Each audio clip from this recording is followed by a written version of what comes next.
Yeah, North Korea, a country known for wanting to deploy nukes, forcing its people into modern slavery, and deleting children for watching foreign movies, has started posting videos on TikTok to seem more relatable. Now, if they're trying to get people to travel to their oppressive country, it's good to see their attempts fail epically. However, this wasn't always the case, and this man will tell you exactly why it's dangerous to visit North Korea. Yo, I'm Julia from Dystopish. We made many docs related to business, money, and power, and this is the Otto Warmbier story.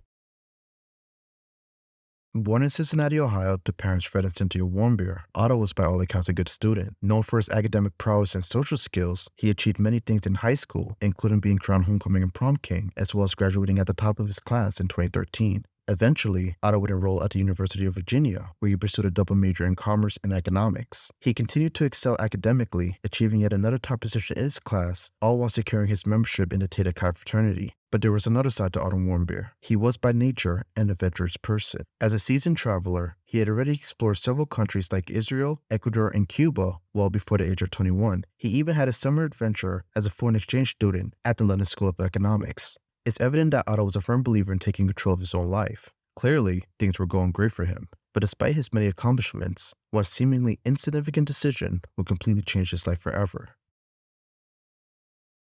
At the beginning of 2016, Otto had an exciting opportunity. He had been accepted into a study abroad program in Hong Kong. However, instead of going directly to Hong Kong, Otto took a surprising detour to North Korea. So here's the thing about traveling to North Korea. Unlike booking a ticket to the Philippines or Jamaica, tourism in North Korea is tightly controlled by the government. So unless you're part of a small number of private tour operators, there's simply no other way to enter the country, which meant that Otto needed a guide. Enter Young Pioneer Tours, a budget tour operator that promotes visits to hostile environments, or in the words of the tour company, places your mother would rather you stayed away from. Nonetheless, the tour was advertised as safe for Americans, and Otto was convinced. On December 29, 2015, Otto joined the Young Pioneer Tour group for a 5-day trip in North Korea. The group reportedly spent New Year's Eve partying and enjoying drinks in the city before returning to their hotel to continue the celebration. Surprisingly, despite the controversial nature of the place, the trip felt somewhat normal. However, everything changed on January 2, 2016, when Otto was set to leave Pyongyang International Airport. As he was going through the check-in process, 2 North Korean officials escorted him away. Interestingly, according to his tour group members, Otto didn't appear scared during the encounter. In fact, one of them jokingly said, "Well, that's the last we'll see of you." While waiting for departure, a North Korean official from one of the tour guides thought Otto was very sick and had been taken to the hospital.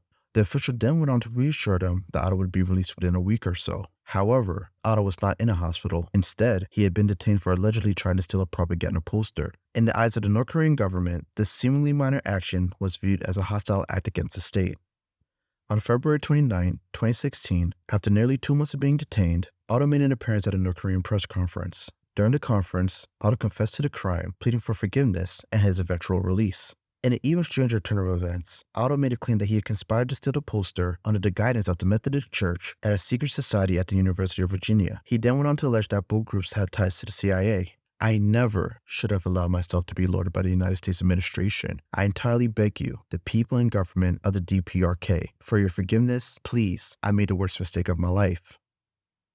Now, it's uncertain if Otto's confession was forced or voluntary, but historically speaking, former prisoners of North Korea have often retracted their confessions after being released.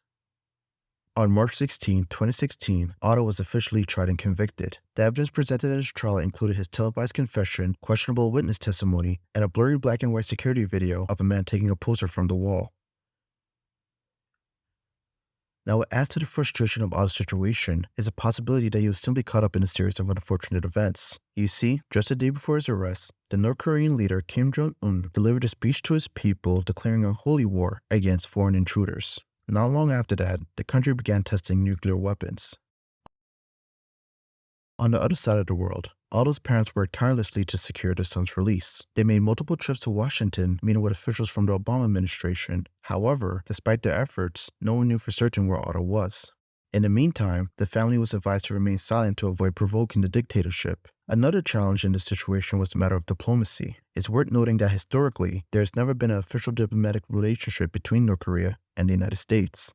In fact, throughout the entire ordeal, Sweden stepped in as a mediator between the two nations. However, there was a glimmer of hope in the form of Bill Richardson, a former governor and ambassador who runs a foundation dedicated to liberating hostages from hostile regimes. Through his connections, Richardson had a good relationship with the North Korean representatives at the United Nations headquarters in Manhattan, also known as the New York Channel.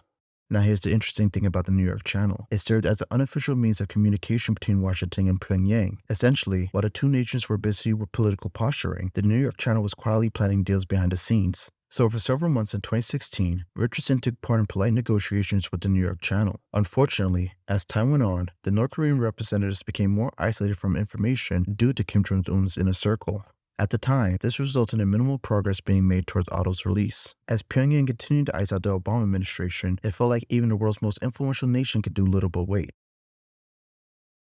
The year 2017 marked a turning point in American history. Trump had just won the election, and at the same time, negotiations for Otto's release were beginning to take shape. In June, the New York Channel called for an emergency meeting regarding Otto's release. Up until that point, while Otto was held captive in North Korea, his family had been kept in the dark about his condition. But on June 13, 2017, they received news that Otto was finally coming home. However, his homecoming would be accompanied by a painful revelation. Otto had become seriously ill. Reportedly, Otto had suffered extensive loss of brain tissue, which was likely caused by a significant cardiac arrest. But those same records also contained a shocking revelation. Otto had been in this catatonic state since April 2016, just 1 month after his conviction. So the question remains, what exactly happened to Otto Warmbier? Unfortunately, no one knows for certain. North Korea claims that Otto contracted botulism and fell into a coma after taking a sleeping pill. On the other hand, a senior official at the White House suggested that Otto was repeatedly beaten while in custody. It's frustrating that we have very few answers on what happened to Otto Warmbier, but what we do know is that the young man, once full of life, was now severely brain damaged.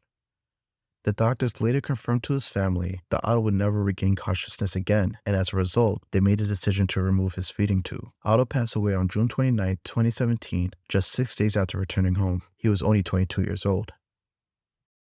Following the tragic death of Otto Warmbier, the Trump administration took an even tougher stance against North Korea. In September 2017, while speaking at the United Nations General Assembly, Trump famously referred to the North Korean leader as a rocket man on a self-delete mission. Trump then went on to issue a warning, stating that the United States would totally destroy North Korea if it ever had to protect itself or its allies. Throughout this time, Trump also remained firm in his belief that Otto was abused while in custody. He would go on to tweet that Otto had been tortured beyond belief while in North Korea. Despite that, Trump still expressed a willingness to engage in diplomacy with North Korea and held 2 summits to discuss the regime's nuclear program.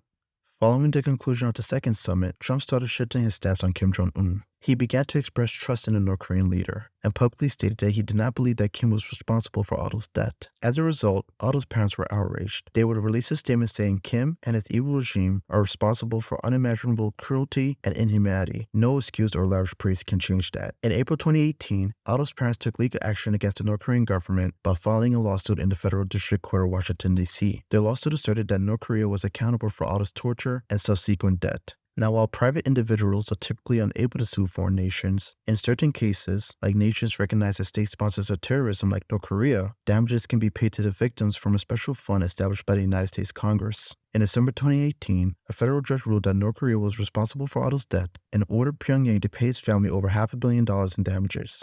Unfortunately, it's unlikely for North Korea to pay the judgment, since there's no mechanism to force them to do so. Therefore, as part of the settlement, his family was awarded $240,000 in seized assets from Pyongyang. Currently, the U.S. government has banned American tourists from traveling to North Korea, citing Otto's case as one of the main reasons. If you made it this far into the video, I just want to say thank you, and consider subscribing for more content. Peace.